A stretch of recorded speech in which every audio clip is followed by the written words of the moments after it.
Hello friends, science campus Mandawar के YouTube channel पर आपका हार्दिक स्वागत है। आज इस नए वीडियो में हम कक्षा 12 के लिए, विशेष तौर से कक्षा 12 के लिए सबसे महत्वपूर्ण टॉपिक शब्द शक्ति का लेकर आए हैं। ये टॉपिक शब्द शक्ति का ग्रामर के अंतर्गत और काव्य के अंतर्गत आने वाला एक टॉपिक होता है। 12वीं क्लास में इस टॉपिक में से 2 नंबर के प्रश्न पूछे जाते हैं। ये अलंकारों से, काव्य गुणों से संबंधित होता है। बच्चे इसको ध्यान से नहीं देख पाते, ध्यान से नहीं सुन पाते, बार बार याद करने पर भूल जाते हैं, भ्रमित हो जाते हैं इसमें कौन शब्द शक्ति है, किस प्रकार होगा। तो उसके लिए आपको ध्यान से सुनना होगा, ध्यान से देखना होगा और एक ही बार में हम शब्द शक्ति को ऐसा याद कर लेंगे कि बार बार का याद करने का झंझट ही समाप्त हो जाएगा। तो इस नए वीडियो में आपका दोबारा से हार्दिक स्वागत है। शब्द शक्ति, दुनिया में जितने भी शब्द होते हैं उनमें वही शब्द महत्वपूर्ण होते हैं जिनके अपने अर्थ होते हैं। शब्द ऐसे भी होते हैं जिनके अपने अर्थ नहीं होते।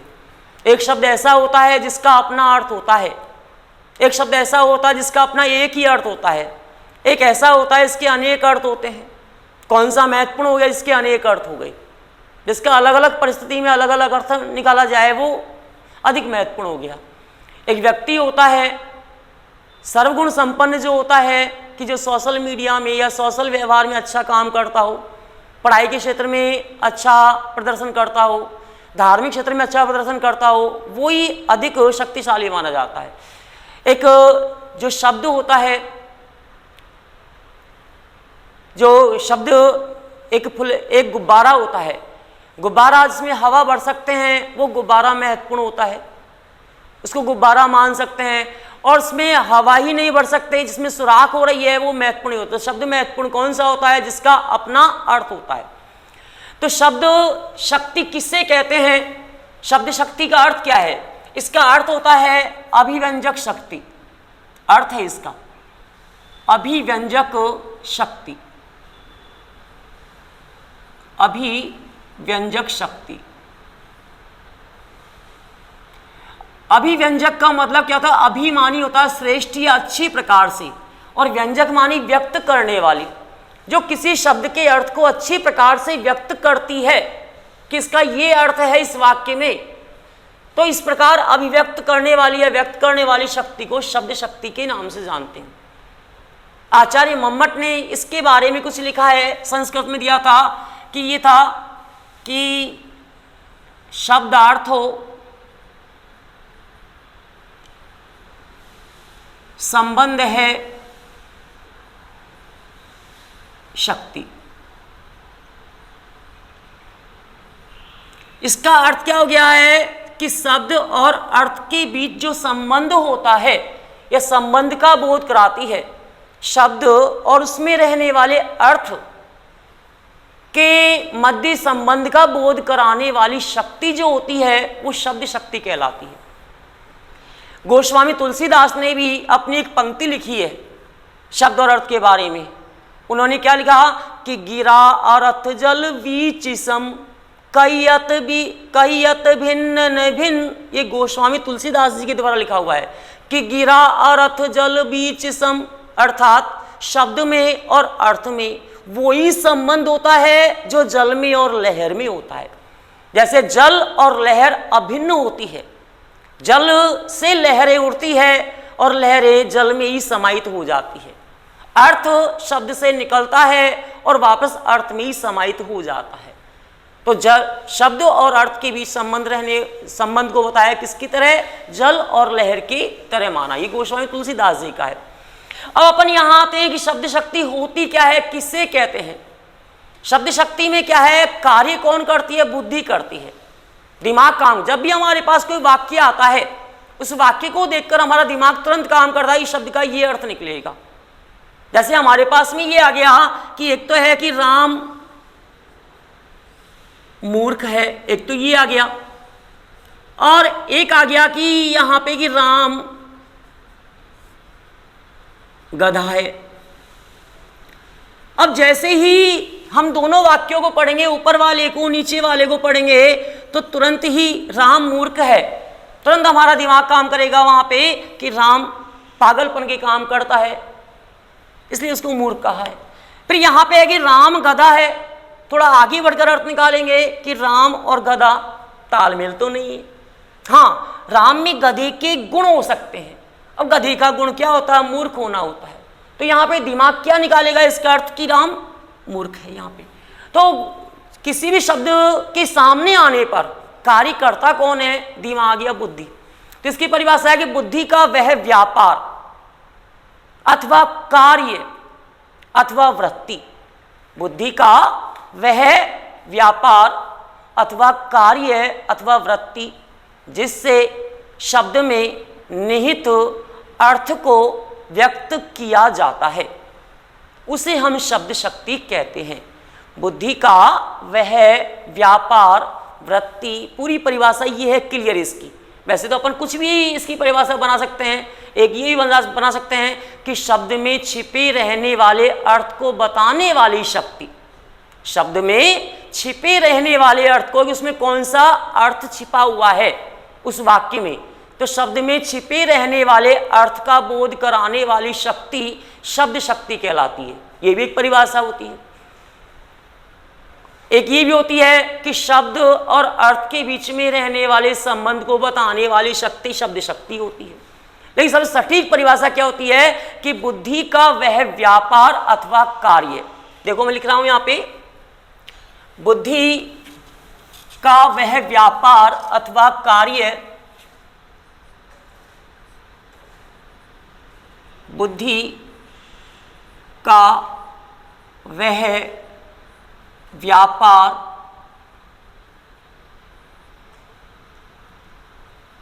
अथवा कार्य अथवा वृत्ति, वृत्ति का मतलब गुण, जिससे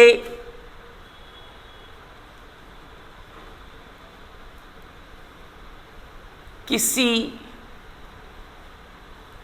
शब्द का निश्चित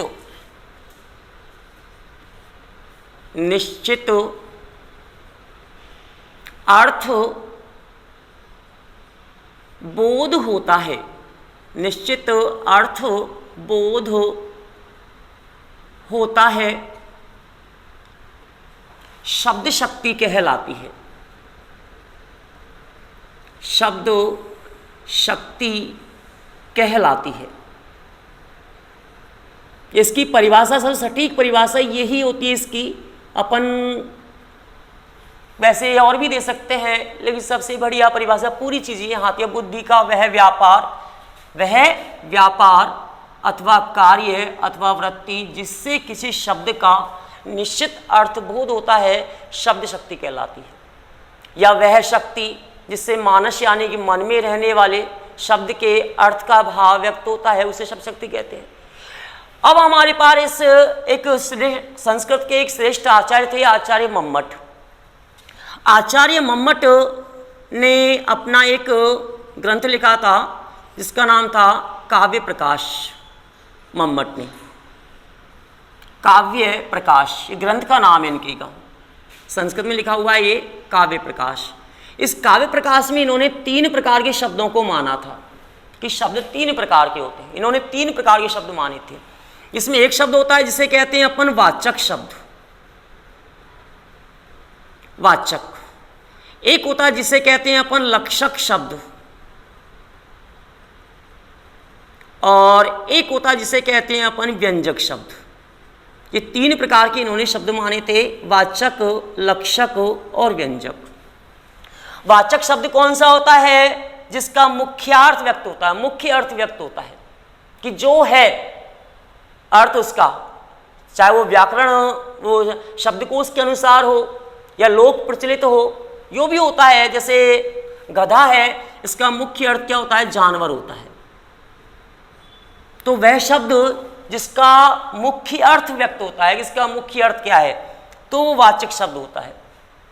वह शब्द जिसका लक्षण के आधार पर अर्थ का बोध होता है, किसका लक्षण क्या है। जैसे शेर है, सिंह मानो, शेर मानो, कि शेर का जो मुख्य अर्थ होता है वो तो जानवर होता है, जंगल का राजा, मुख्य अर्थ तो, यानी कि इसका वाचक, यदि इसका वाचक तो क्या होगा, जानवर होगा। लेकिन इसका लक्षण निकालेंगे कि शेर में लक्षण, ये लक्षण का मतलब लक्षण, गांव में लक्षण कहते हैं, और लक्षण का मतलब गुण होता है। यदि गुण के आधार पर निकालेंगे शेर का, तो इसका मतलब वीर या साहसी हो जाएगा इसका। तो शेर का जहां पे वीर या साहसी के अर्थ में बोध होगा, तो वहां पे शब्द बन जाएगा वो लक्षक। शेर लक्षक भी बन जाएगा, लेकिन कब, जब उसका मुख्य अर्थ व्यक्त नहीं होकर शेर का लक्षण के आधार पर अर्थ व्यक्त हो, तो वहां बनेगा वो लक्षक शब्द। एक होता है व्यंजक, व्यंजक का मतलब व्यंजना, जहां पर अब व्यंजना का मतलब ये नहीं कि टर्न्ट होना, किसी टर्न्ट कसना, हाँ इसमें टर्न्ट भी होता है, लेकिन टर्न्ट से अलग भी होता है, किसी पर व्यंग कसना भी तो होता है, लेकिन इसके अलावा भी कुछ होता है इसमें क्या होता है कि श्रोता सुनने वाला, पाठक पढ़ने वाला, बाकी को कोई पढ़ रहा है पाठक हो गया, बाकी को कोई सुन रहा है श्रोता हो गया, कि श्रोता या पाठक वाक्य में रहने वाली स्थिति के अनुसार या समय के अनुसार अपना अलग अर्थ निकालता है, अपनी स्थिति के अनुसार निकालता है। अब जैसे शेर का अर्थ है, तो शेर के तो लक्षण के आधार पे यही है, जैसे हमारे पास ये आ गया, हमारे पास जैसे यहाँ आ गया, एक तो है कि कुत्ता भौंक रहा है,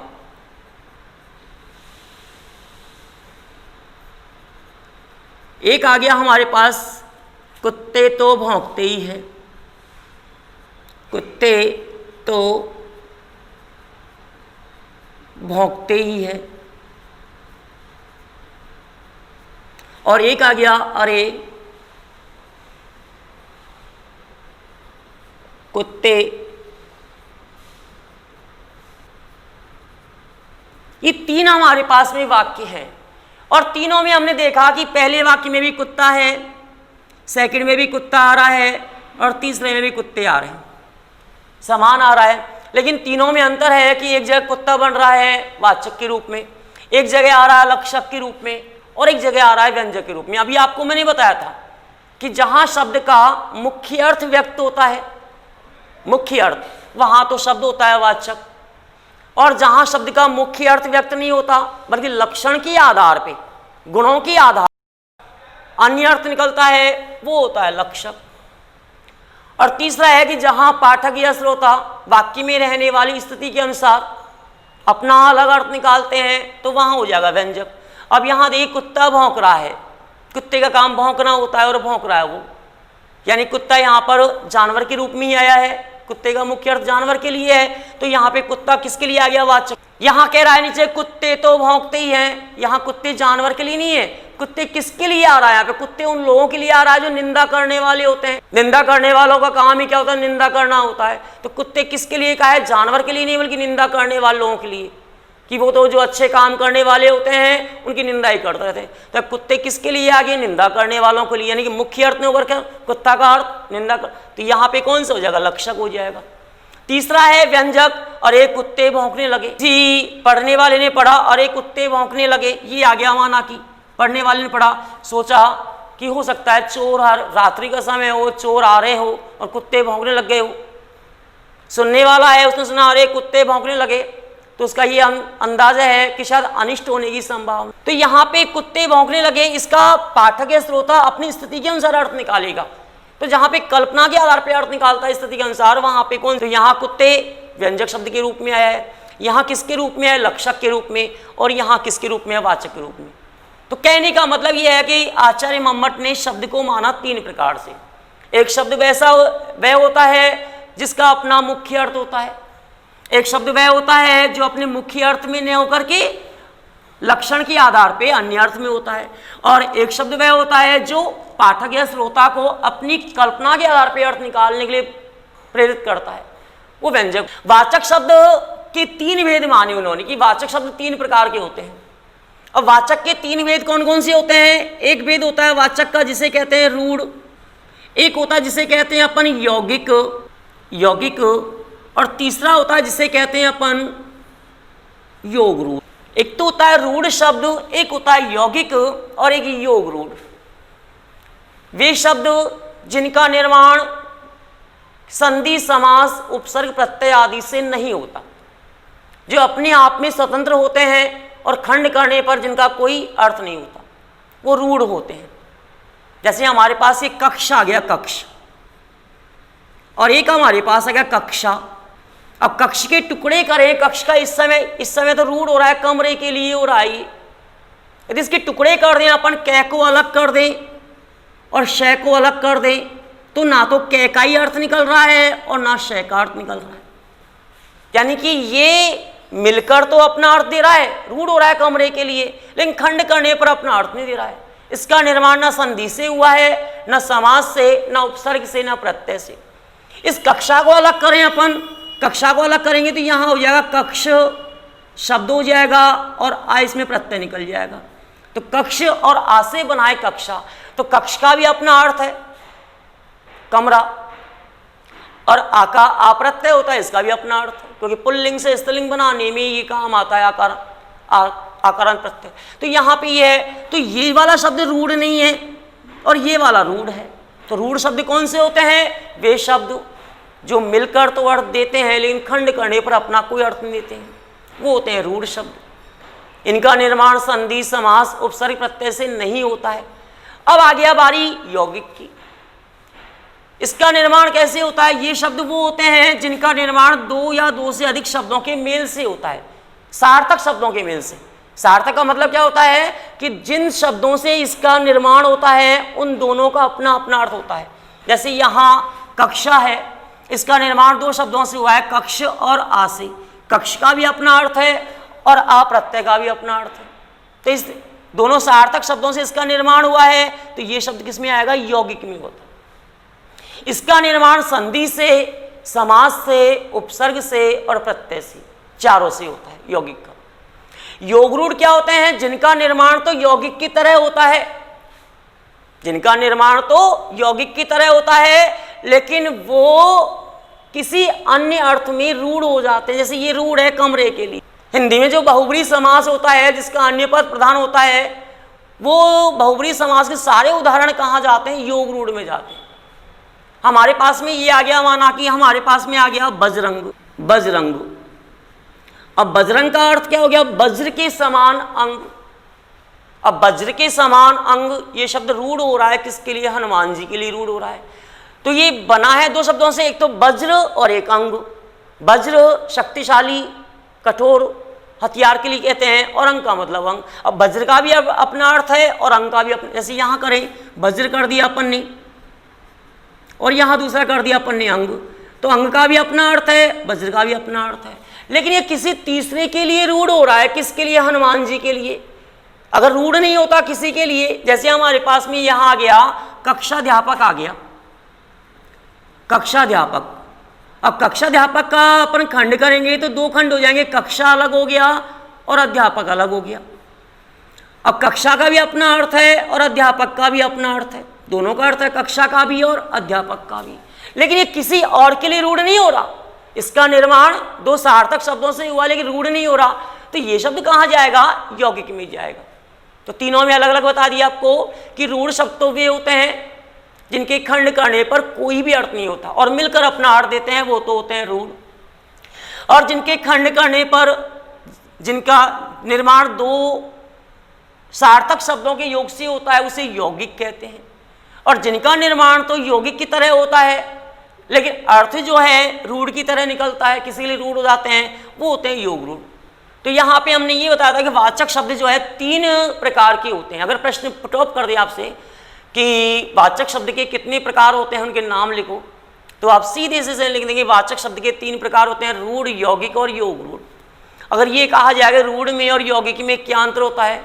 रूढ़ का निर्माण सार्थक शब्दों के योग से नहीं होता, यौगिक का निर्माण सार्थक शब्दों के योग से होता है। अगर ये कहा जाए कि यौगिक में और योग रूढ़ में अंतर क्या है, तो यौगिक शब्दों का निर्माण सार्थक शब्दों के योग से होता है, योग रूढ़ शब्दों का निर्माण सार्थक शब्दों के योग से होता है लेकिन तीसरे अर्थ में रूढ़ हो जाते हैं। किस तीसरे के लिए हुए? तो ये होता है योग रूढ़। तो यहाँ पे आचार्य मम्मट ने तीन प्रकार के शब्द माने अपने काव्य प्रकाश ग्रंथ में। एक होता है वाचक, एक होता है लक्षक और एक होता है व्यंजक। इनसे संबंध रखने वाली भी तीन प्रकार की शब्द शक्ति होती है। जो हम 3 प्रकार की शब्द शक्तियाँ पढ़ेंगे वो इन्हीं से संबंध रखने वाली होगी। वाचक की शब्द शक्ति अभिधा होगी, लक्षक की लक्षणा होगी, व्यंजक की व्यंजना होगी। तो एक बार तो मैं साइड में हट रहा हूँ, अब इसका स्क्रीनशॉट ले लो क्योंकि मिटाने वाला हूँ मैं इसको। इसके बाद अपन यहाँ पढ़ेंगे कि शब्द शक्ति के भेद।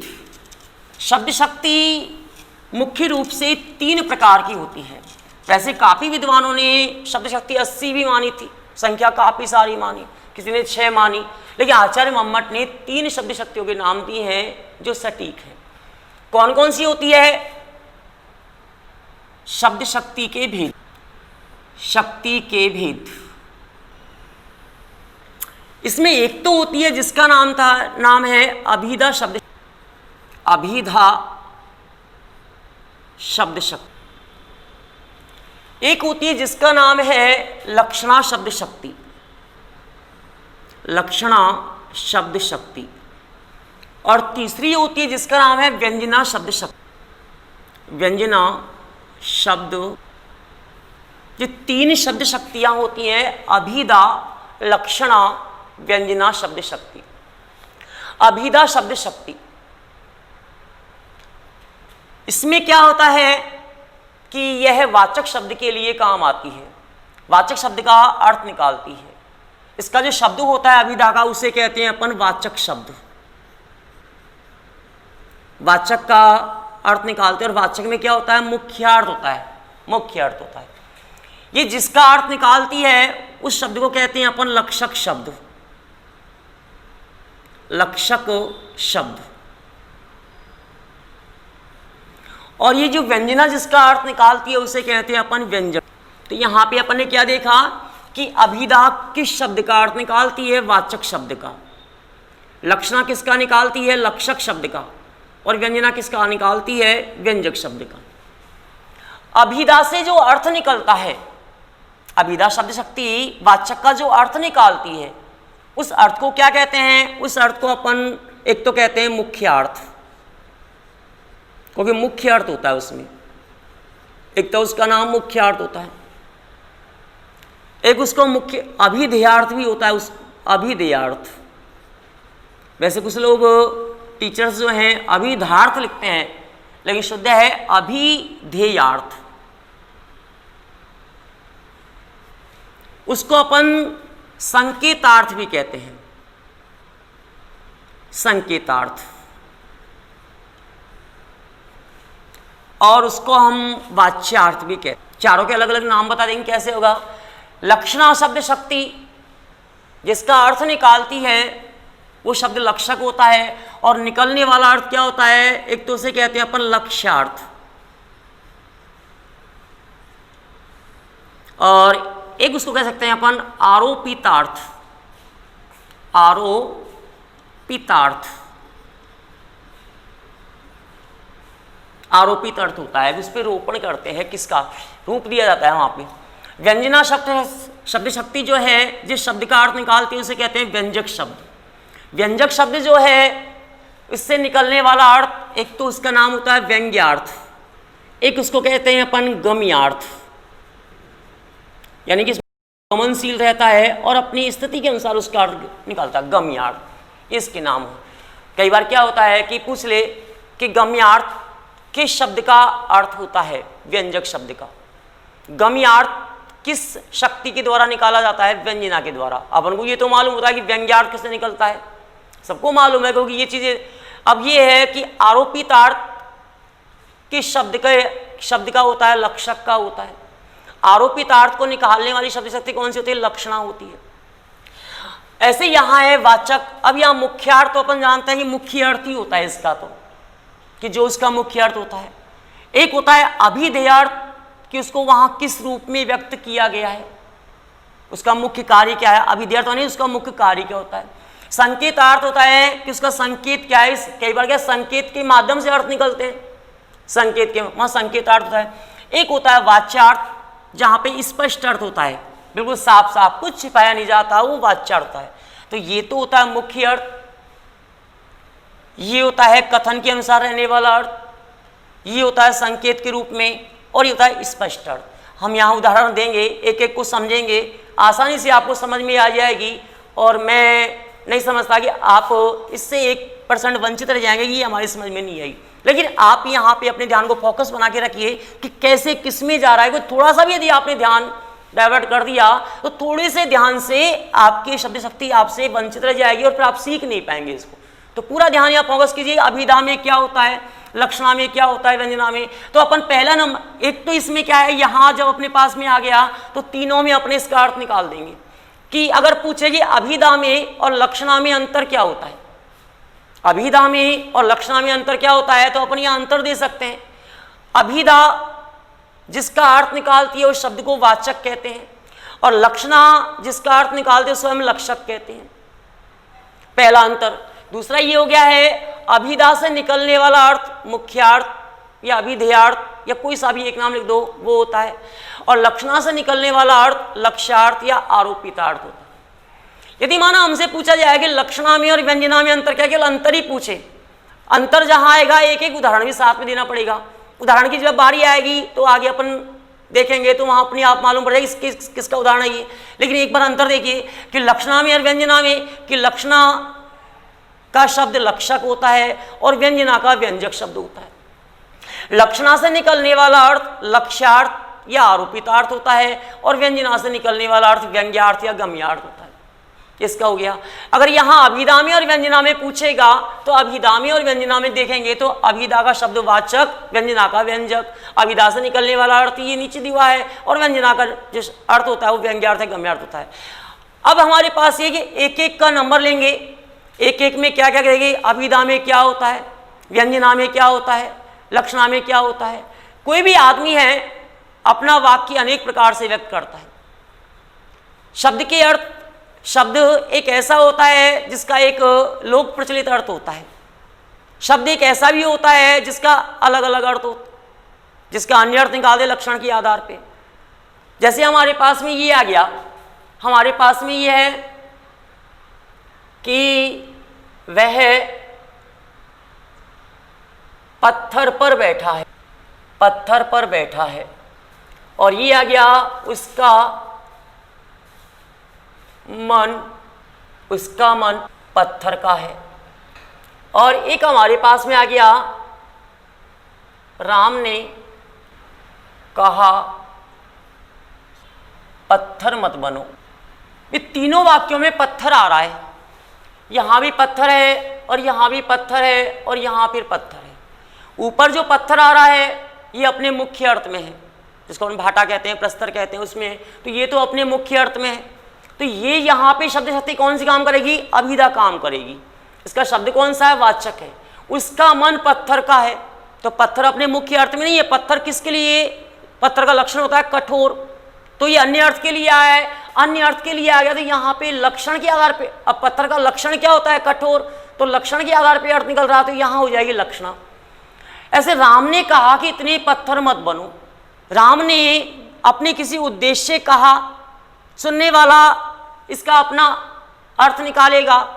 जब सुनने वाला है, पढ़ने वाला इसका अपना अपने हिसाब से अर्थ निकालेगा, पत्थर मत बनो, कि किस हिसाब से निकालेगा वो।